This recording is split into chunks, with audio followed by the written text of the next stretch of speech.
nous allons à présent écouter Paul Louveil-Dubuc, qui est chercheur, philosophe à l'espace éthique, et qui va nous faire une petite synthèse sur le sujet de clarification des termes du débat.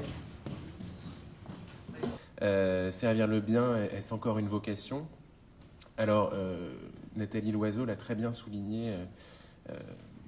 Dans cette phrase, il y a quelque chose qui connote la soumission. Le verbe servir d'abord suppose une soumission à des demandes ou des ordres d'un commandant.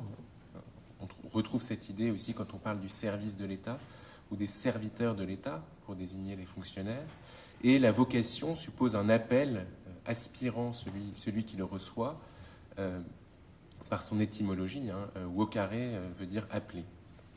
Et finalement, cette formulation, je crois, dessine en creux deux caractéristiques d'une certaine vision du bien public, mais je vais montrer que ce n'est pas la seule. D'abord, la supériorité du bien public à tous les autres biens, et donc en particulier aux biens non publics, c'est-à-dire aux biens privés. Donc toutes les formes de bonheur individuel, de gloire personnelle sont de moindre valeur que le bien public. Et d'autre part, et ça c'est un point à mon avis très important, l'idéalité du bien public, au sens où le bien public est une idée. Ce n'est pas un bien matériel qu'on peut stocker, qu'on peut capitaliser, qui peut croître, mais une idée que l'on honore et dont on ne conteste pas la valeur parce qu'elle est le fondement même de l'unité de la communauté politique. Alors, en ce sens-là, je crois que c'est vraiment une certaine vision du bien public qui se trouve désignée dans la question.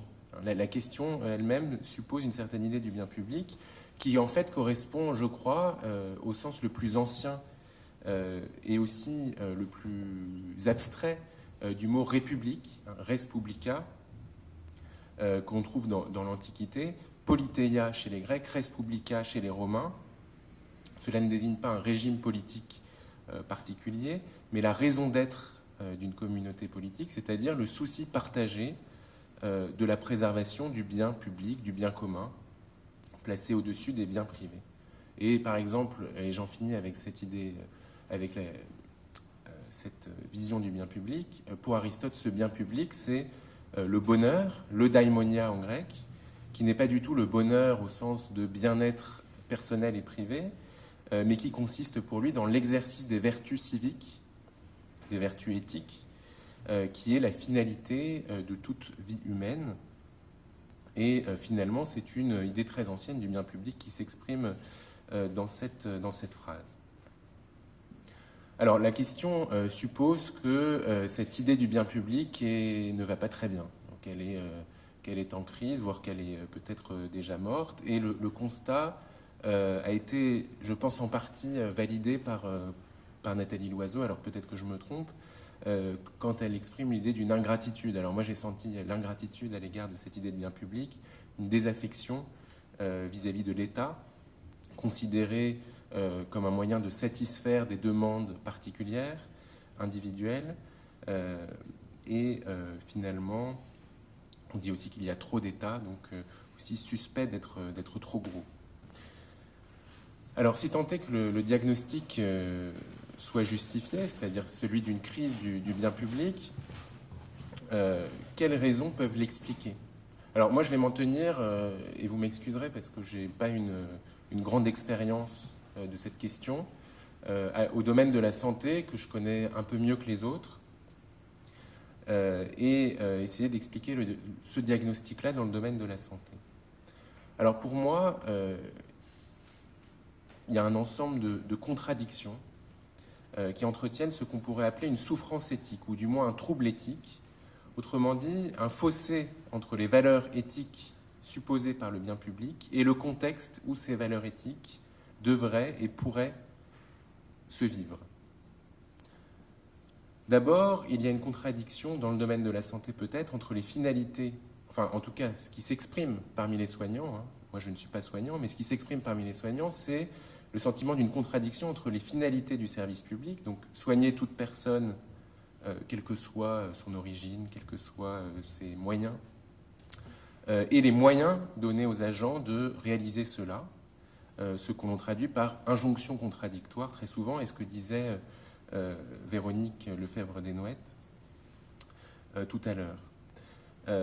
Et c'est ce dont témoignent la plupart des soignants et peut-être aussi du personnel administratif dans les hôpitaux, c'est d'un manque de moyens et de temps pour honorer le bien public. Et ils se plaignent aussi d'un ensemble de barrières implicites ou explicites qui viennent compromettre l'accès de tous aux soins.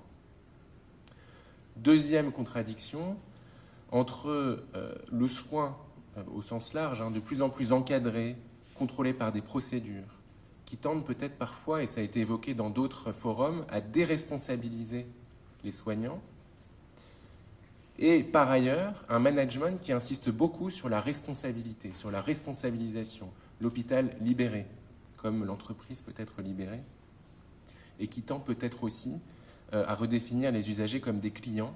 Ça a été évoqué par Nathalie Loiseau avec le New Public Management. Troisième contradiction, sentiment de contradiction, disons, le choc entre deux principes qui régissent la distribution des biens, considérés comme publics, la logique du besoin, donc à chacun selon ses besoins, et ceux qui ont le plus besoin ont le plus de biens, disons, pour être très schématique, et la logique marchande, qui n'est pas régie par le besoin, mais par la loi de l'offre et de la demande. Et là encore, il y a un conflit entre ces deux logiques dans le domaine de la santé, attesté par la part de plus en plus grande que prennent les complémentaires santé dans le remboursement des soins. Voilà pour ces contradictions, ces confusions qui peut-être affaiblissent le sentiment que le bien public est capable de motiver et de donner du sens, aussi bien aux fonctionnaires et aux citoyens. Alors, je ne pense pas qu'il faille en rester là. Je pense qu'en fait, il y a aussi une opposition théorique sur l'idée même de bien public et qui nourrit, à mon avis, ces contradictions. Alors, j'ai déjà évoqué une idée du bien public. Cette idée du bien public, quand on la creuse un peu, elle est fondée sur une certaine idée de la sphère publique, par opposition à la sphère privée, qui est défendue par Hannah Arendt, notamment dans La condition de l'homme moderne. Le bien public, et elle reprend là l'idée d'Aristote, c'est ce que produit l'exercice des vertus du citoyen. Et donc favoriser le bien public, c'est promouvoir par l'éducation, des vertus morales. C'est aussi honorer, reconnaître par les charges publiques des vertus morales des citoyens. Voilà ce qu'est le bien public. Au contraire, et la sphère publique, donc la sphère du privé, c'est celle des besoins et des désirs privés, cantonnée par les Grecs au foyer. Et Arendt disait dans donc la condition de l'homme moderne que cette idée du bien public, dans les sociétés modernes, est en voie de disparition, non pas du tout en raison de l'économie de marché seulement, mais plus fondamentalement par l'absorption du politique dans l'économie. L'idée de Arendt, c'est de dire que les États sont devenus de gros foyers qui, au fond, sont chargés de gérer le mieux possible les besoins humains. Et que la sphère publique a entièrement disparu. Elle s'est trouvée... elle a disparu, et à la place, une immense sphère privée s'est imposée.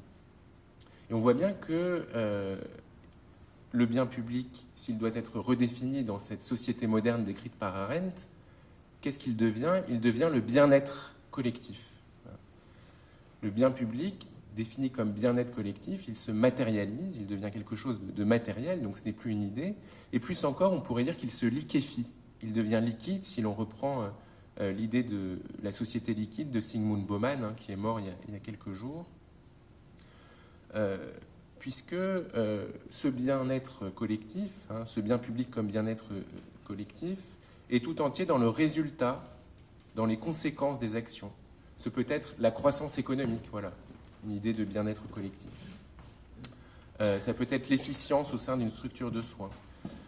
Voilà, le bien-être collectif devient un fait, et un fait mesurable.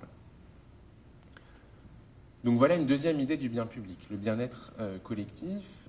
Idée en fait qui n'est pas si nouvelle que ça, qui est très ancienne parce que, et qui est en fait profondément ancrée dans une certaine philosophie libérale, Parce que le philosophe Mandeville, que vous connaissez peut-être, au XVIIe siècle, a écrit une satire qui s'appelait La fable des abeilles. Il disait déjà que les vices privés, en particulier la recherche du profit, garantissent le bien public. Donc au fond, c'est le laisser-faire qui doit primer, et en laissant faire les désirs humains égoïstes, on va favoriser le bien public. Et donc, dans cette perspective-là, on pourra dire que ce qui sert le bien public, c'est la compétitivité d'un pays dans la production de bien-être collectif, c'est sa capacité à produire du bien-être, et peu importe les moyens finalement pour en produire, que ces moyens soient le service public ou les entreprises. Donc il y a bien une tension, je pense, dans l'idée même de bien public. Soit on le définit comme exercice des vertus, soit on le définit comme bien-être matériel. Et je pense que c'est cette tension qui est à l'origine des contradictions concrètes que j'ai évoquées plus haut. Alors il y a une troisième idée, et je vais conclure là-dessus, du bien public, qui est peut-être en train d'émerger. C'est celle qu'évoquait Sébastien Claes au tout début. C'est l'idée du commun. Alors le bien public ne serait pas un bien immatériel, incarné par l'État et les vertus. Ce ne serait pas le bien-être collectif liquide, fluctuant au gré de l'intérêt bien compris. Non, le bien public comme commun, c'est un bien approprié et géré par des collectifs, et donc indépendamment de l'État, indépendamment du marché. Et peut-être que cette idée du commun est au fond l'approfondissement d'un idéal aussi très ancien, qui est l'idéal de publicité, défendu par Emmanuel Kant. Pour Kant, la publicité, c'est le principe de publicité, c'est la qualité des démocraties à porter en elle-même une place pour le débat contradictoire, à accueillir la diversité des opinions. Et peut-être que le commun est un prolongement, au fond, de cette idée de publicité, au sens de la capacité de la société civile à prendre en charge elle-même le bien public sans passer ni par l'État ni par le marché. Voilà, pour cet intermède philosophique. Je vous remercie.